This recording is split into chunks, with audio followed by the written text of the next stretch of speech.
Hi there, everyone. My name is Andrew Shedd with Sonoed, and I am the Emergency Ultrasound Director at John Peter Smith Hospital in Fort Worth, Texas. This is my presentation on an introduction to emergency or clinical ultrasound, where I cover some of the core concepts and physics concepts that you'll need to know before you begin learning emergency ultrasound and integrating it into your practice. This is an update to a lecture that I made a couple years ago that hopefully is a bit easier to listen to, as this is not always the most exciting topic to cover. But these are things that you're really going to need to know to be successful at integrating ultrasound into your clinical practice. Let's begin by discussing what is ultrasound. At its most basic level, an ultrasound machine is a piece of equipment that takes electrical energy and converts it into mechanical sound waves that are then sent through the body tissue.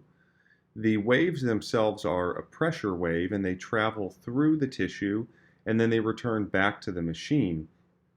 The ultrasound machine is able to generate an image based upon the proportion of sound waves that return to the probe at each depth and the time delay that creates. The tips of the ultrasound probes contain certain crystals, usually made of ceramic, that are able to convert electrical energy to mechanical energy through what's known as the piezoelectric effect. And this is what makes the probes really the most expensive part of the ultrasound machine and makes them susceptible to damage if they're to be dropped. It's disruption of those crystals. Now, interestingly, there are some newer products just coming to market that don't use crystals to generate the sound waves. They use microprocessors or some other newer technology. So this could change down the road, and we're really probably on the precipice of seeing a large technological transition. But for right now, almost all ultrasound machines in production use crystals in the probes to generate the sound waves via the piezoelectric effect. Ultrasound waves have characteristics just like any other wave. Specifically, they have wavelength and amplitude, and they have frequency. And we're going to refer to the frequency in hertz, or more specifically megahertz. And now frequency is inversely proportional to the wavelength, so the shorter the wavelength, the higher the frequency. And this should sound very familiar to you because this is true of any other wave in physics. One thing that's a little bit challenging with ultrasound is to really begin to understand how a probe is going to create an image with sound waves. And one of the corollaries I use when I teach our residents is to think of the probe almost more like a flashlight, and that you're standing in a very dark room. And the flashlight beam, instead of being nice and round, is very flat, about 1 millimeter thick and pie-shaped. And so you're going to use that light to illuminate structures in the room, but you can only see what's within that 1 millimeter portion of the beam. And so similarly, I think about that a lot like an ultrasound probe, because they're going to share a lot of the same characteristics. Later in this presentation, we'll discuss how sound waves can reflect or refract or other such things, similar to how light can reflect and refract. And so sometimes it's just very easy to begin to think of the ultrasound probe like a flashlight if you're having trouble understanding some of the properties of the actual sound waves. Now, the frequencies that we're talking about when we discuss medical ultrasound is typically in the range of 2 to 20 million hertz or 2 to 20 megahertz, and that's what's known as ultrasound. So this is obviously well beyond the hearing range of any human or mammal. Ultrasound waves have various characteristics that are important to know and understand when applying them to medical ultrasound. Ultrasound waves travel through the human body at approximately 1 mile per second. And as they travel, things will happen to the waves themselves. They'll attenuate, or they'll change in intensity and amplitude based upon the properties of the material or tissue that they're traveling through. Attenuation is a term that you'll often hear within the field of ultrasound. And this is the concept that sound waves lose energy as they travel through the material. So sound waves returning from deeper structures are weaker than those returning from superficial structures. So what happens to these sound waves? Why do they lose energy? Well, it's because they're converted to heat. Now, this conversion to heat is generally not clinically relevant to our patients, but it's theoretically relevant And we'll talk more about that in a moment when we talk about the ALARA concept. But the conversion of sound waves into heat is one of the theoretical risks of ultrasound. Now, one of the reasons this is relevant to your clinical practice is because there are different types of ultrasound probes with different frequencies. And lower frequency probes have lower attenuation, so they're able to penetrate more deeply and generate images of deeper body structures, whereas higher frequency probes have higher attenuation and therefore have less penetration. Some of the things that can happen to ultrasound waves when they enter body tissues, as we discussed already, they can be absorbed or converted to heat. They can reflect back to the probe. They can scatter in all directions, or they can pass through the medium but refract and continue at a different angle. Now let's come back to the concept of reflection. The concept of reflection is important because this is how the probe and the machine are going to generate an actual image.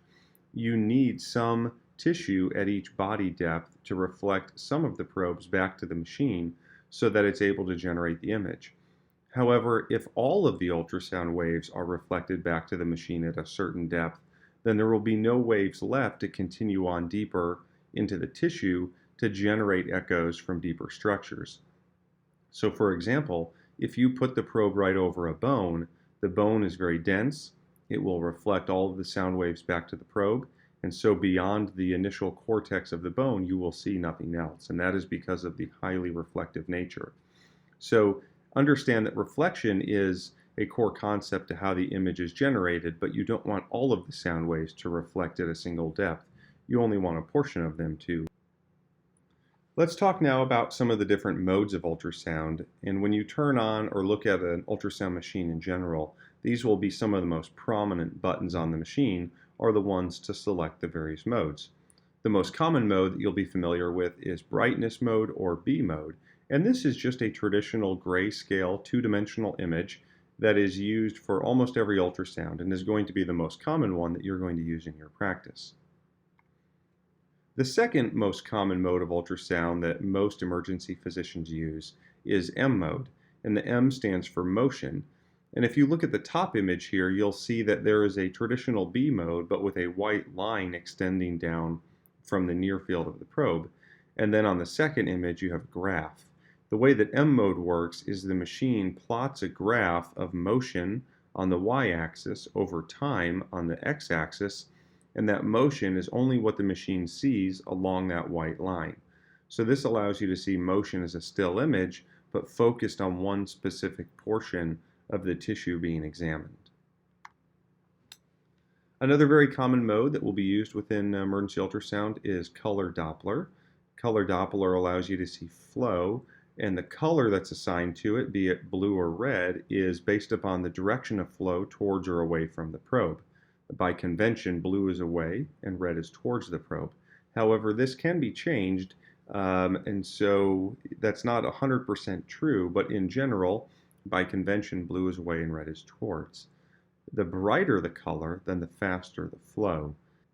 Now, within the field of emergency medicine and emergency ultrasound, one thing to note is that we generally are less concerned with the direction of flow than the presence or absence of flow for most of the things that we are going to be assessing for. So there is another form of Doppler called power Doppler, wherein the machine assigns the brightness of the color based upon the velocity of flow, but does not assign it a color based upon direction. So if you look at this image here of the common bile duct, you'll see that the flow is somewhere along the orange and yellow spectrum, and the more yellow it is, the faster it's traveling. But the color of the flow has nothing to do with the direction. It's simply based upon the presence of flow and then the velocity of that flow. So this is another great form of Doppler to use if you're really just interested in presence or absence of flow. So you may use this if you get into some advanced topics such as ovarian or testicular torsion. The final mode of ultrasound that we'll discuss is one of the less commonly used within the field of emergency medicine, and that's another form of Doppler called pulsed wave Doppler. If you look at the top image, you'll see that the machine extends a green line down through the image, and about 2/3 of the way down that line, there are two perpendicular lines that I like to refer to as a gate. Now within that gate, the machine assesses the velocity and direction of flow and plots that as a graph over time. This is a way to more objectively quantify flow as opposed to just looking at a color image, but is not used a lot within the field of emergency medicine unless you get into advanced cardiac techniques. One scenario that you'll often see this used, though, is to assess fetal heart tones in your pregnant patients. However, because pulse wave Doppler uses a lot more energy than M mode, we often advocate that M mode be used because there's less theoretic risk of heat transfer. Now let me use that to dovetail into discussing the ALARA principle. ALARA stands for as low as reasonably achievable, and this is a concept throughout radiology that basically says that when you're acquiring an image data, you should use the least amount of energy necessary to gather the data that you need to make an accurate interpretation. So within the field of emergency medicine, when we're assessing fetal heart tones, we can use M mode to get the same data, but use a lot less energy. The reason that Doppler mode is often used is because if your machine has an audio player on it, it will generate a sound that the mother can listen to and feel like she's hearing her child's heartbeat, and that's often very reassuring. But if all you're specifically looking for is just a calculation of the heart rate, then M mode is going to use a lot less energy while abiding by the ALARA principle. Let's move on to discussing some artifacts that will often be encountered when you're obtaining an ultrasound image. The first artifact that we're going to discuss is shadowing. And shadowing occurs when the echoes are completely reflected back to the probe by the tissue. This generally happens when they hit a very radiodense tissue, such as a bone, or in this image, a gallstone, and that casts a shadow deep to that structure because there are no echoes that travel beyond that very reflective tissue to generate any image beyond it.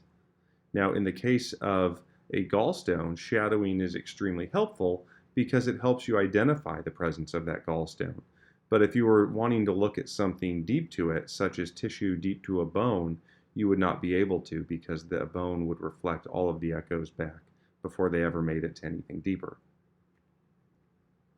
Next, we're going to discuss posterior acoustic enhancement. This is an artifact wherein the tissue deep to a fluid-filled structure appears much brighter than the adjacent tissue to either side. If you look at this image here, the sound waves as they travel through the fluid-filled gallbladder lose less energy or attenuate less, and so they retain more energy deep to the gallbladder, and so when they return back to the probe, they make that image appear brighter deep to the fluid. To the sides of the gallbladder, the tissue appears hypoechoic or less bright than the tissue beyond the gallbladder, and that's because of the concept of posterior acoustic enhancement. Edge artifact is an artifact that occurs when the echoes strike a round or cystic structure tangentially to the wall and they're refracted to the sides. Because of the refraction, as the sound waves hit that wall tangentially, there is a subtle shadow or streak of hypoechoic tissue along the tangent of that structure. If you look here in the gallbladder, the sound waves that struck the wall at a tangent form this hypoechoic streak or edge artifact off of the wall. The reason this is clinically important is because it could mimic the stone shadowing and make you misdiagnose or overcall the presence of a gallstone. Reverberation is an artifact that occurs when the sound waves get caught briefly between two very reflective or hyperechoic structures. Seen here in this image is the lung sliding of the two pleura as the patient breathes, and the sound waves as they hit those pleura briefly bounce or reverberate back and forth between the two pleura, and that causes a little bit of a time delay for those sound waves to get back to the probe. Because of that time delay, you get this very short streak referred to as a reverberation artifact. This should not be confused with a comet tail artifact, which can appear similar to a reverberation artifact, but is going to be much brighter and also extend much more deeply throughout the entire tissue.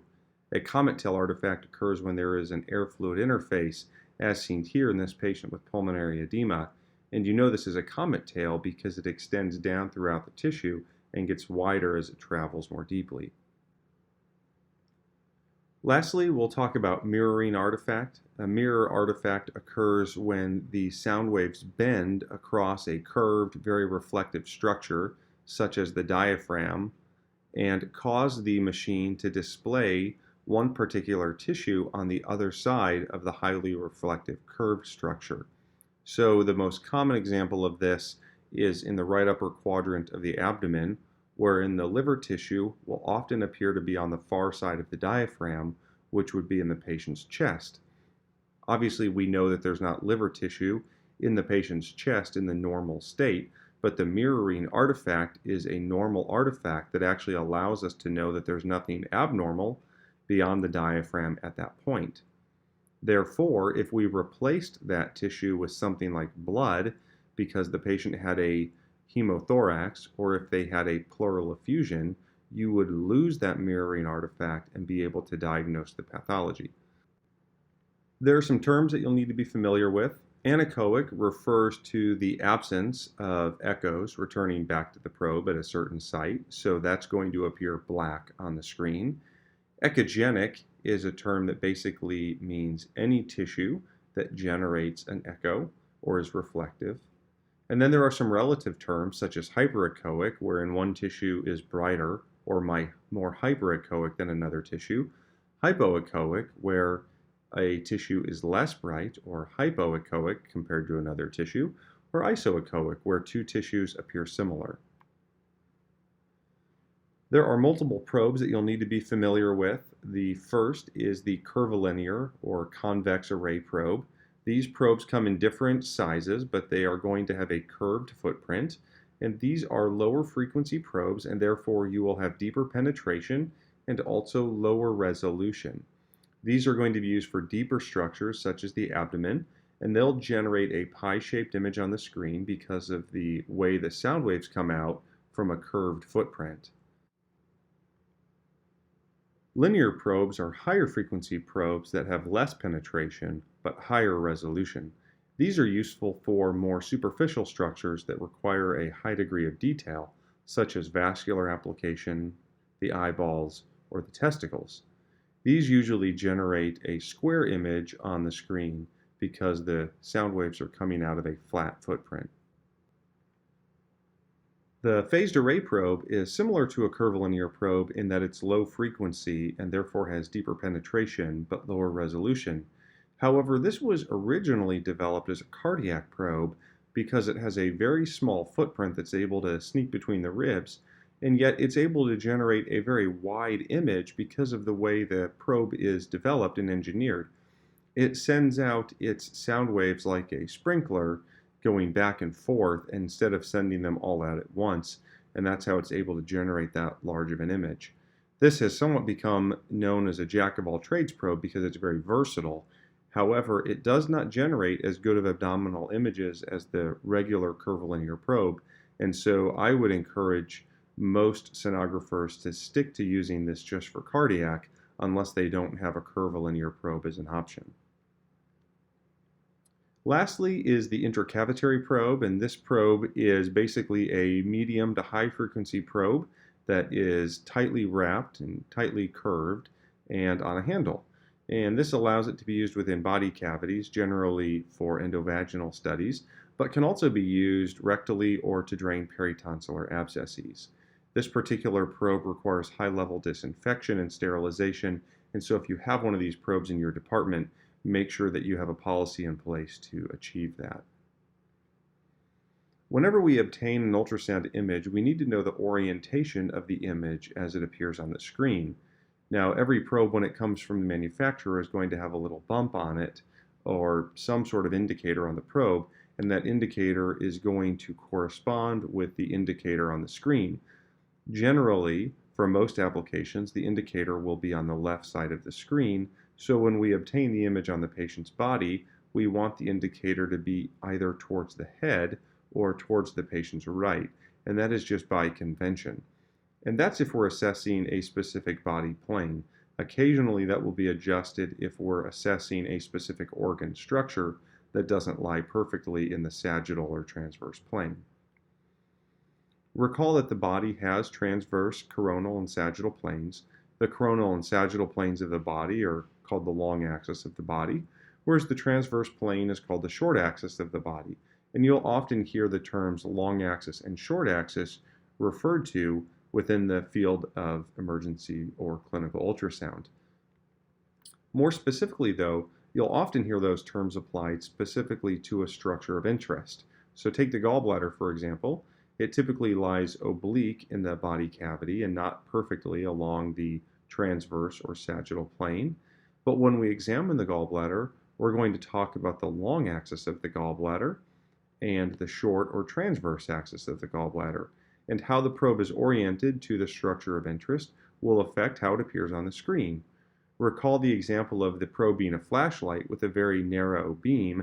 Imagine that you walk into a very dark room and you want to examine a structure in the room, such as a couch, but your flashlight only has a 1 millimeter thick pie-shaped beam. Your ability to assess that structure is going to depend upon how the beam of light, or in this case the ultrasound probe, is oriented relative to that structure. The orientation of the probe in the long or short axis of a body structure may be different than the actual axis of the body.